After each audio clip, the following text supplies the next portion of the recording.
Hey, welcome back. I am Vivek Bindra, international motivation speaker, leadership consultant, business coach.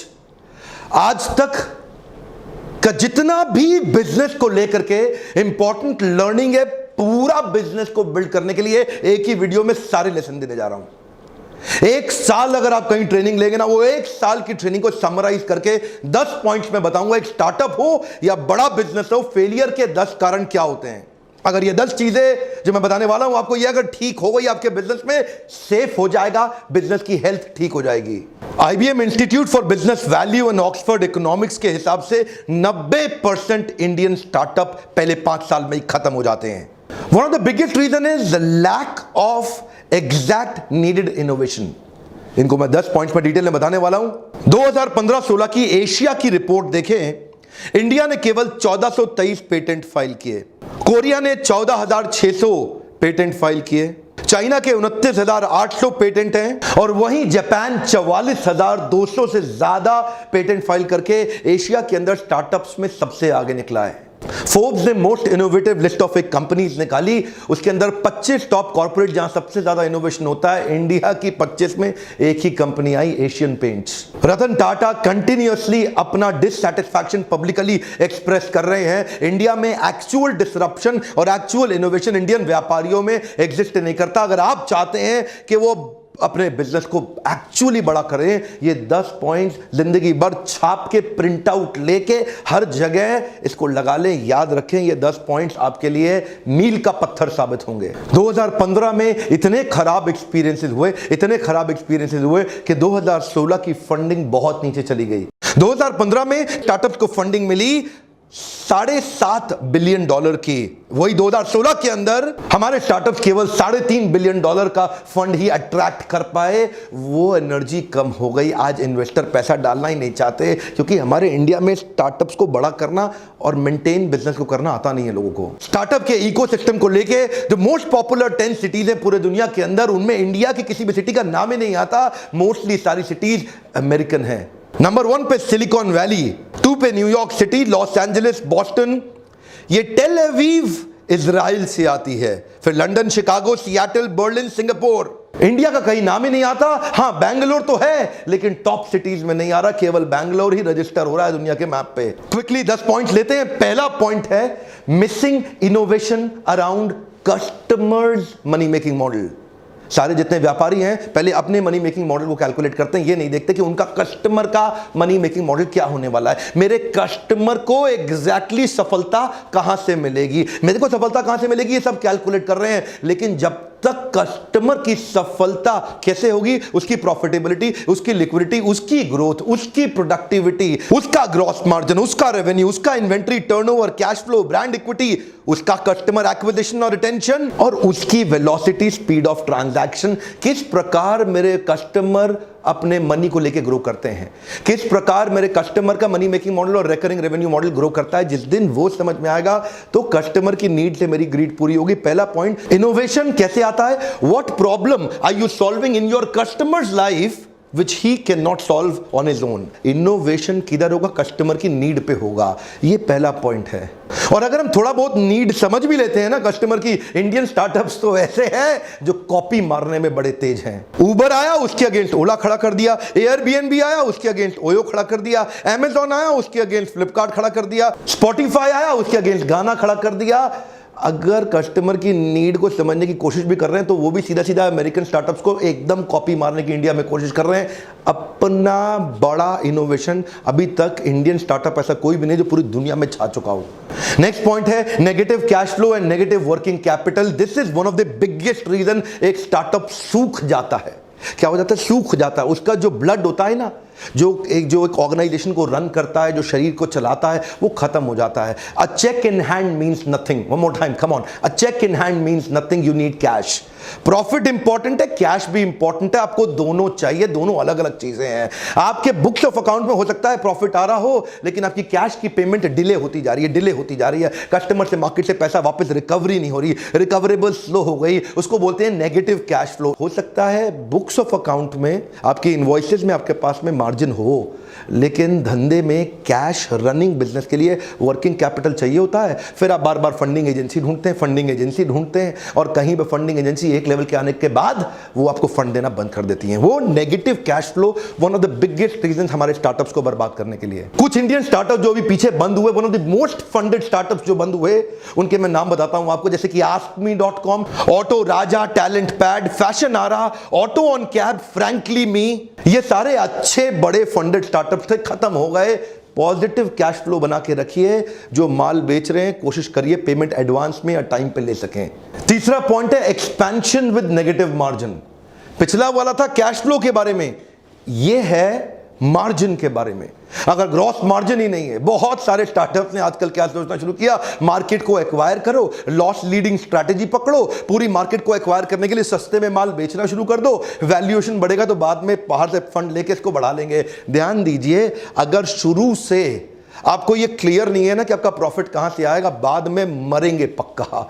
मैं कितने लोगों को दुखी देखता हूं, मेरे लीडरशिप फनल में आते हैं, फिर उनको समझाते हैं, उनका दिमाग के ढक्कन खुल जाते हैं इस लीडरशिप फनल प्रोग्राम में। ये दिक्कत क्या है, ये धंधा करते हैं सस्ता बेचने के चक्कर में शुरू से ही मार्जिन के साथ कॉम्प्रोमाइज कर जाते हैं। ध्यान दीजिए, पहले से ही प्लान बना के रखिए कि कब और कैसे अपने मार्जिन को कवर करेंगे। सस्ता बेचने के चक्कर में मार्केट को एक्वायर करने में डीप पॉकेट्स के लिए अगर प्रिपरेशन नहीं है, पहले प्रिपेयर नहीं किया, जिंदगी भर रिपेयर करते रहोगे, बाद में बड़ा सा लिखा होगा शट डाउन। और हमारे आते हैं लीडरशिप फंड में, बेचारे रोते हैं मतलब पर्सनली बैठ के, यही गलतियां कर रहे हैं, या नेगेटिव कैश फ्लो या नेगेटिव मार्जिन। ये दोनों बहुत जरूरी हैं, दोनों अलग अलग पॉइंट है, दोनों को समझिए। अगला मेरा पॉइंट है lack of talented man power. इसके ऊपर मैंने पूरा वीडियो दिया था, how to build a high performance team. अगर आपके पास नवरत्न तैयार नहीं है ना, अकबर की टीम विदेश से इंडिया आई थी, नवरत्नों की मदद से पूरे देश को कंट्रोल कर लिया। क्या आपके पास आपके talented, high potential, high performance, high skill, high will, क्या आपने हाईली केपेबल लोगों की मैन पावर तैयार करी है? ये मेरा क्वेश्चन है आपसे। क्या आप उनकी कॉम्पिटेंसी मैपिंग, उनकी कॉम्पिटेंसी असेसमेंट कर रहे हैं? क्या आप देख रहे हैं आपके पास ऐसे लोग हैं जो आपके विजन को एग्जीक्यूट कर जाएं? क्या आपके पास ऐसे लोग हैं जो आपकी आइडिएशन को एग्जीक्यूशन में कन्वर्ट कर दें? क्या आपके पास ऐसे लोग हैं जो मोस्ट टैलेंटेड लोग हाईएस्ट एंथुसियाज्म और एनर्जी के साथ काम कर रहे हैं? ये बहुत इंपॉर्टेंट चीज है। उनके एज को पहचानिए और उनके एज को एनर्जाइज करके उनको एंगेज कर दीजिए। अगर बढ़िया मैन पावर नहीं, सब कुछ अच्छा होने के बाद भी अकेले आप थोड़ी काम करेंगे, लल्लू लाल गुलाब जामुन वाले थोड़े ही हैं आप गल्ले में बैठ के चिपक के थोड़ी धंधा बड़ा कर सकते हैं। मैन पावर तो आपको चाहिए ही चाहिए। अगर नहीं देखा how to build high performance team video, वो जरूर देखिएगा। पांचवा पॉइंट है मेरा scalability with recurring revenue model. ये स्केलेबिलिटी और रिकरिंग रेवेन्यू मॉडल दो चीजें हैं। स्केलेबिलिटी मतलब बिजनेस में बड़ा होने का मॉडल क्या आपने ढूंढा, क्या वो ढूंढ पाए हैं कि बिजनेस बड़ा कहां से होगा? कई स्टार्टअप्स बड़े प्रॉफिटेबल होते हैं, कई स्टार्टअप्स में मार्जिन अच्छा होता है, कई स्टार्टअप्स अपने रीजन के अंदर अच्छा काम कर जाते हैं, लोकल रीजनल स्टार्टअप या बिजनेस होते हैं, लेकिन वो बड़ा कैसे किया जाए जो पूरी दुनिया में फैल सके, उसकी तैयारी पहले से नहीं करते। और दूसरी चीज, बड़ा होते होते होते जो आपके कस्टमर है, क्या वो रेगुलर कस्टमर बन पा रहे हैं? क्या आप अपने कस्टमर्स को रिटेन कर पा रहे हैं? क्या आपके कस्टमर आपको रिकरिंग रेवेन्यू दे रहे हैं? लगातार लगातार लगातार रेवेन्यू दे पाने वाले कुछ अश्योर्ड कस्टमर जो कि लॉन्ग टर्म कॉन्ट्रैक्ट के साथ काम करते हैं, जो कि आपके साथ जुड़े रहते हैं। इसके ऊपर अभी आपने पीछे वीडियो देखा था रेगुलर इनकम के ऊपर कि बिना मेहनत के या कम मेहनत के साथ रेगुलर इनकम कैसे बढ़ाएं, नहीं देखा तो वो भी जरूर देखिएगा। वो वीडियो पूरा डिटेल है, लेकिन यहां पे एक पॉइंट है जो बड़ा महत्वपूर्ण है कि एक तो बिजनेस बड़ा होना चाहिए और दूसरा बिजनेस में कुछ सस्टेन्ड रिटेन कस्टमर्स के लिए रिकरिंग रेवेन्यू मतलब रेगुलर इनकम वाले मेथड्स को बिल्ड करें। अगर ऐसा रहेगा तो आगे दौड़ पीछे छोड़, आगे दौड़ पीछे छोड़, इसका टेंशन नहीं रहेगा। व्यापारी यही करते हैं, नए नए कस्टमर के पीछे भागते रहते हैं, पुराने वाले पीछे छूटते रहते हैं। छठा मेरा पॉइंट है mixed marketing signal and wrong positioning. इसके ऊपर तो लीडरशिप फनल में इतने क्वेश्चन आते हैं, मेरे साथ लाइव वर्कशॉप में लोग क्वेश्चन करते हैं। प्रॉब्लम क्या है, लोगों को पता ही नहीं अपने प्रोडक्ट को मार्केट में पोजीशन कैसे करना है, वो है कौन, आपकी आइडेंटिटी है क्या, आपका परफेक्ट कस्टमर कौन है, आपका इम्परफेक्ट कस्टमर कौन है, आपका परफेक्ट प्रोडक्ट क्या है, आपका इम्परफेक्ट प्रोडक्ट क्या है। आपका प्रोडक्ट ठीक से प्लान नहीं किया गया, आपका कस्टमर का सेगमेंटेशन ठीक से प्लान नहीं किया गया। हर जगह हर एक को जाके तू भी खरीद ले, तू भी खरीद ले, हर एक को थोड़ी जाके माल बेचते हैं। आपको परफेक्ट मार्केट डेमोग्राफी और साइकोग्राफी के हिसाब से ढूंढनी है और फिर जाकर के वही प्रोडक्ट प्रेजेंट करना है।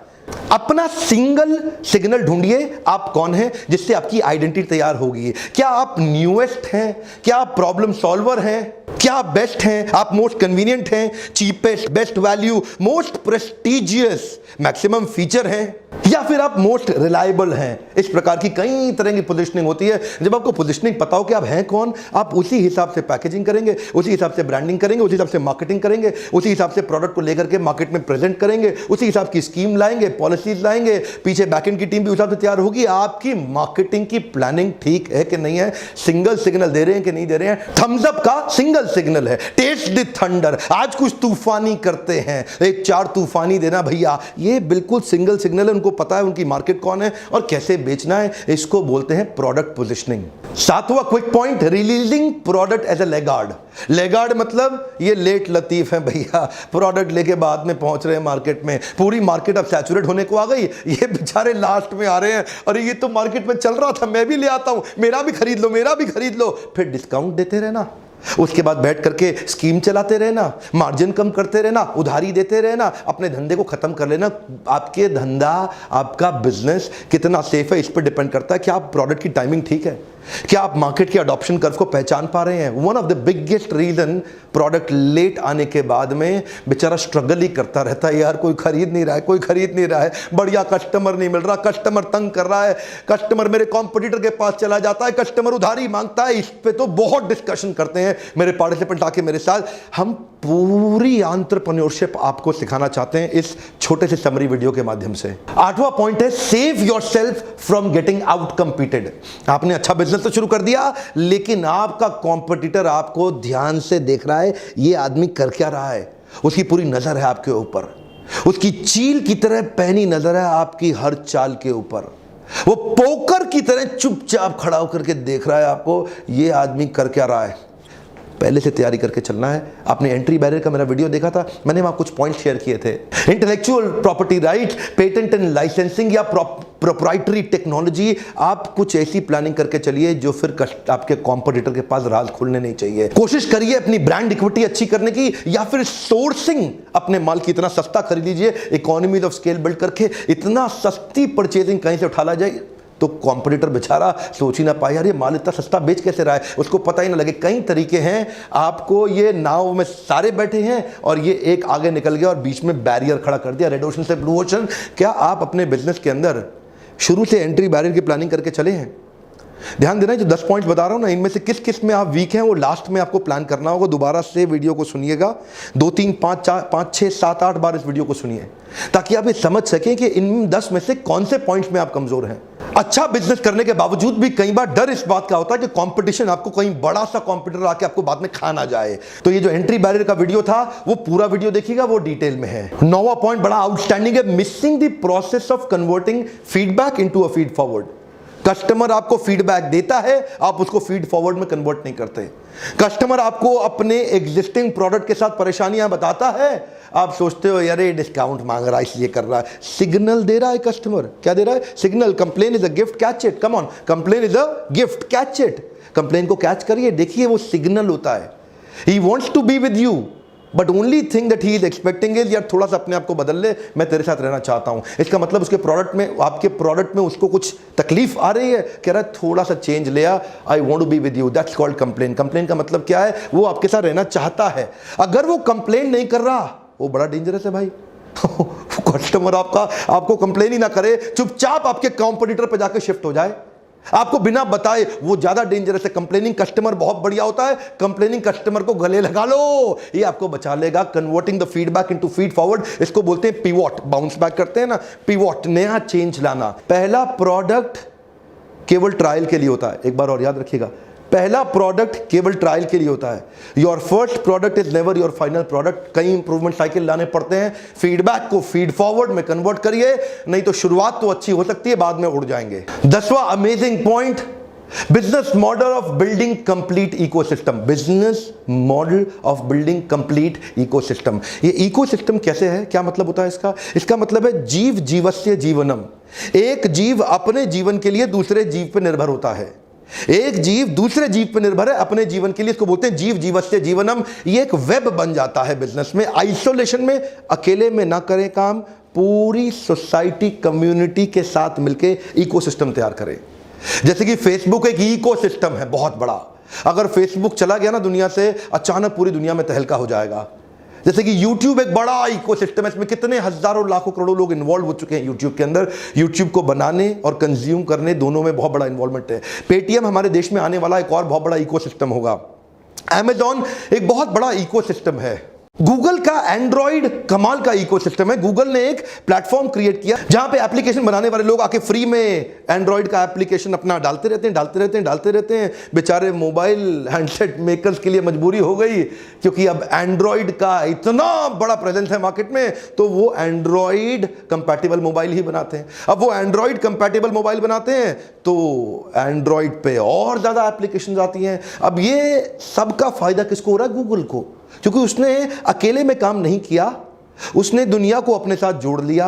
क्या आप अपने बिजनेस को अकेले में तो नहीं कर रहे? अपॉर्चुनिस्टिक मार्केट के अंदर सामने वाले को पेल दो, अकेले में मिल गया एक कस्टमर, पेल दो। कई बार ऐसा करते हैं ना लोग। ऐसा कुछ क्रिएट करिए कि दुनिया का फायदा आपकी एग्जिस्टेंस से हो रहा हो। जिस दिन आप चले गए पूरी दुनिया रुक जाए, और कम से कम दुनिया नहीं, छोटे शहर से प्लान करिए। ये सब हम लोग पूरा दिन 2-2, 3-3, 4-4 दिन बैठ के लीडरशिप फनल में इन सब पॉइंट्स को डिस्कस करते हैं डिटेल के अंदर। लेकिन मैंने आपको 10 पॉइंट ऐसे, ये बड़ा पावरफुल वीडियो, इसको दोबारा घुमा के देखिएगा। YouTube वीडियो ज़्यादा बड़ा कितना बड़ा कर सकते हैं हम, लिमिटेड ही रखना पड़ता है। लेकिन लीडरशिप फनल में आके आप मुझसे डायरेक्ट क्वेश्चन करते हैं। आपके पास एक सुविधा होती है मुझसे अपने बिजनेस के बारे में। वर्कशॉप के बीच में ओपन क्वेश्चन के बहुत राउंड होते हैं, जहां मैं हर एक के क्वेश्चंस का जिम्मेदारी के साथ उत्तर देता हूं। आपने प्रश्न किया, मैंने उत्तर दिया, आपने प्रश्न। इस तरह से हम बहुत से व्यापारियों को सफल बना रहे हैं, जिसके लिए आप इस नंबर पे फोन करके थोड़ा पता लगाइए कि अगला प्रोग्राम कब है। हो सकता है आपके आसपास हो, और कौन से शहर में हो रहा है। आज कमेंट में मुझे बताइए अगला बिजनेस से संबंधित कौन सा वीडियो देखना चाहते हैं आप। मैं आपसे पूछना चाहता हूं, अगला बिजनेस से संबंधित कौन सा वीडियो देखना चाहते हैं। अगर क्या आपको मेरे इन वीडियो से मदद हो रही है, लाइक जरूर करिए। और बड़े बड़े ग्रुप्स हैं आप लोगों के व्हाट्सएप में, वहां पे कई लोगों को शेयर करिए। मुझे बहुत लोग रोज जिस एयरपोर्ट पे जा रहा हूं, जिस शहर में जा रहा हूं, लोग मुझे रोज मिल रहे हैं। हजारों लोग मुझे हर रोज, मैं कई नए लोगों से, आपका वीडियो से मुझे ये फायदा हुआ, आपके वीडियो से मुझे वो फायदा हुआ, आपके वीडियो से ऐसा फायदा हुआ। लोगों के फायदे के लिए वीडियो उनको शेयर करिए। ये वहां सब लोगों तक पहुंचेगा ना, तो हमारा नाम भी तो ग्लोबल प्रेजेंस में आना चाहिए। क्यों हमारे शहरों का नाम नहीं आ रहा है global best startup cities in the world के अंदर? क्यों हमारे देश की बड़े कॉर्पोरेट पूरे दुनिया में नहीं छा रहे हैं? वीडियोस को शेयर करिए। कई बार लोगों के दिमाग के ढक्कन खुल जाते हैं। सब्सक्राइब आपने जरूर कर लिया होगा, दोस्तों को भी कराइए, उनसे भी बेल आइकॉन हिट कराइए। ऐसे वीडियो देखने के लिए आपका बहुत बहुत धन्यवाद।